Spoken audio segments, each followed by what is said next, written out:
you're also the singer, so it's yeah, exactly. Yeah, like you know, you should probably have I don't know. more passion. Yours was super easy. That song, I think I've only ever said like 6 words to the guy that wrote them, but like what Gears is like, the words for Gears clicked with me pretty easy for like in my heart.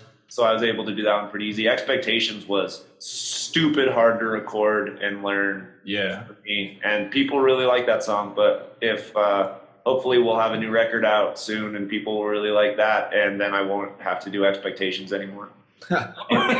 That's what I was going to ask you guys too. I mean, you guys pretty much just cleared it up, but I was going to say, like, I noticed you guys had the Upper and Downer, like the 2-song thing on your Bandcamp, and then you got the EP. And I was going to ask, the Uppers and Downers is actually that old guy. The old guy.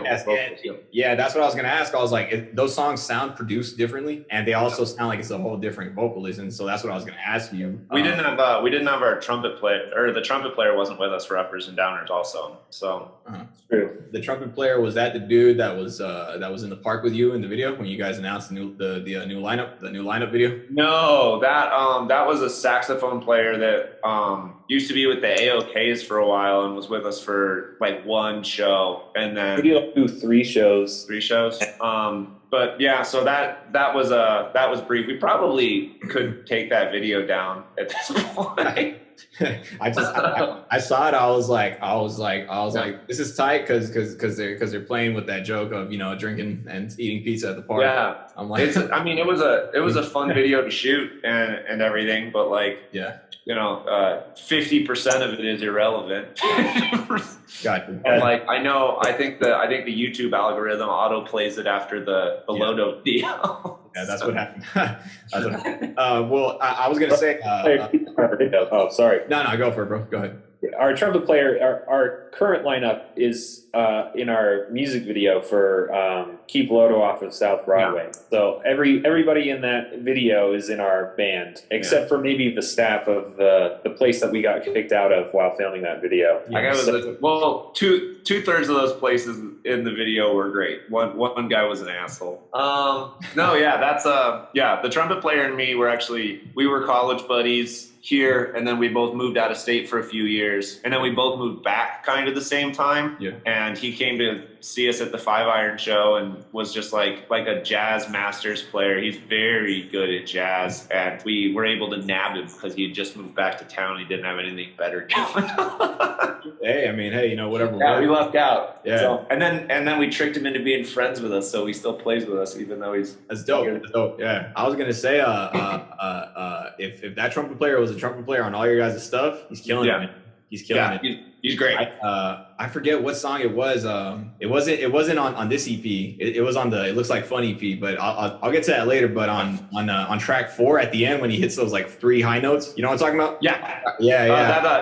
That was his one note to the producer for the record. Was he said, "I want that to be the biggest part of the whole record." Yeah, bro. So that was his. He's like, I don't care what the rest of the record sounds like. I trust you guys. It'll be great. But but those 3 ba ba ba notes have to be the biggest part of the whole record. Yeah. No, trust me. It was the song's called Everyone I Look Up To Is Sad, right? Or Angry? Yes, Everyone I Look Up To Is Sad and Angry. But yeah, I noticed on that too. Like that fool, well, on every song he's killing it, but on that one he like went all out for sure. Yeah. But coming back to 86, I was gonna say my favorite song, as of right now at least, is track 2, just because of the bass intro. Like for me, anytime I hear anything like anytime I hear any song, whatever, like with some type of bass solo or intro, I indulge in that type of shit more. And so you know what I'm saying? And I'm like, I spend time like trying to see like how a circle bit will sound with your fingers versus how it sounds like with the pick. You know what I'm saying? Oh yeah. I mean, if you're going for a circle pick,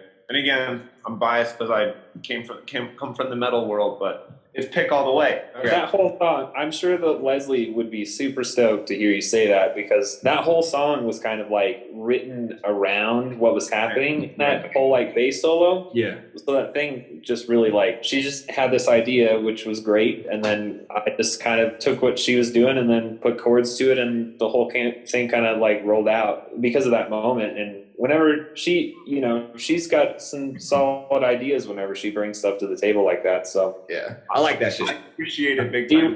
My other instrument is, I play bass as my other instrument, but not for ska. And I had it with me one practice, and Leslie was late, and I tried to jam along to Wayne versus Stacy, actually, because I figured, I could sing and play this at the same time. Yeah.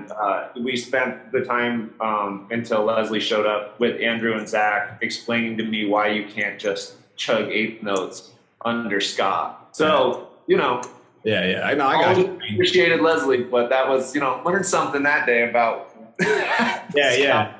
She's a bass player, not a bass guitarist, if that kind of makes sense. Like that's, she'll be stoked whenever she hears this, that you're making those kinds of comments, because that's for sure. Yeah, she loves it. Yeah, I'm stoked that song that everyone likes it, because it was we almost didn't pick it to be that spot. We almost picked what was now Sweet Boys of 14th was almost going to be that song on the record, and then we had a quick band meeting about which one would be easier to record. Yeah, and we were like, Wayne versus Stacy is going to be way easier to record because it doesn't have the intro. So let's do that one, because we didn't have a lot of money.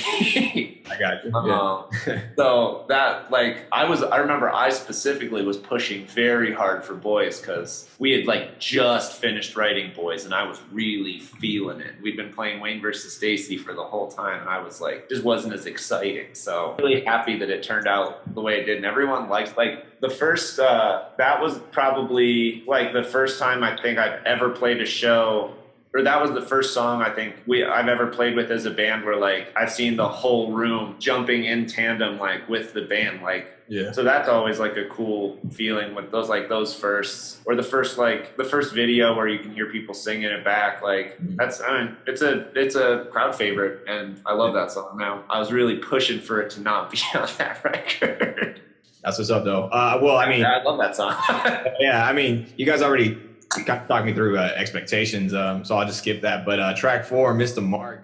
My goal for that one was to write a Swedish melodic death metal riff, but in major. Yeah. Because that was, I really want to be in At the Gates, but who doesn't? And but so that was my goal, is to write a Darkest Hour or At the Gates style riff, but put it in pop punk, because I never really heard anybody do much of that before with the kind of D-beat stuff. Mm-hmm. So I was gonna say that I especially like that one too, because it is a straight out just like a banger, just aggressive, you know what I'm saying? Well, and also for the longest time, it was our only serious song. Okay. All the rest of our songs are kind of fun, or I didn't write them, so I didn't know what they were about. Gotcha. Uh-huh. And so our set was more or less the EP, and then Boys, and then Emilio Fiestevez was around for a little bit longer, and then we would just do covers. We did the Cars for a really long time, and we still do Red Hot Moon fairly often. Nice. When we run out of time, even though I can't remember how the second verse goes ever, I just make the crowd do it. I just pick someone in the crowd and give them the mic, and they kind of take care of that second verse for me. But to answer your question, now it's seemingly more a part of the formula of just we have, and we try to I don't know, I we're trying to be conscious of the kind of flow of a record when it happens. Yeah. Of you have your dancey and your fun, and then you kind of have some sort of hardcore song or a ballad or something to kind of make it have a little bit more of a dynamic kind of a thing. So that's harder to do with really loud music. I personally think that's why a lot of metal bands are so grouchy and stuck up about their stuff, is because if everything's on 10 all the time, it's kind of hard to. Where do you go from there? When we're picking songs for records and stuff, or to make songs and stuff, I think it is important to think about some of that stuff of how it kind of works out. And other bands do that kind of stuff too, Good Riddance to Good Advice by Kill Lincoln. We were talking about Kill Lincoln earlier. Yeah. They had a hardcore song that just fucking rips. I think it's Firestarter on that record. The old record, the one that's a minute and a half long. Yeah, well, yeah, and it sounds like an older record, And yeah, you know what I mean. Yeah. Not the new record. Yeah, I mean, like, that song's just like straight up like hardcore, and then has, you know, kind of like death ska kind of moments in there. So I don't know. I like it when stuff like has kind of some more of those twists and turns, but doesn't, you know, it still has some cohesion, but it, you know, it has some different moments on there. Yeah. We actually, for those of you who've never seen us play live before, coming up on the next record, we're probably going to have, finally, as far as dynamic goes, we're going to have probably a slower jam that we've been playing, because me and Zach want to turn the outro for Sad and Angry into a whole thing. Ah, I see. Which is either going to maybe be a thing, maybe not, but it's going to be up on our Instagram pretty soon. So nice. That's my plug for There's Dynamic and Sorry Sweetheart. As far as track 5, I was going to ask you guys about the video too, but you guys also kind of touched on that. Oh yeah.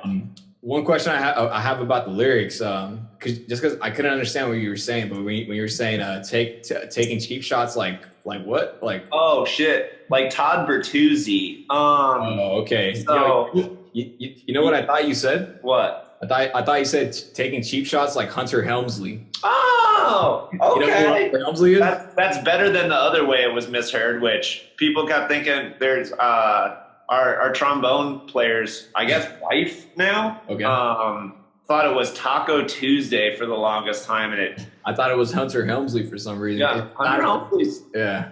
I was just like, okay, so they're throwing Triple H references in there. That's cool. Yeah. No, it's hockey. It's hockey, baby. Yeah. That is a song and a reference for our Colorado and Denver fam.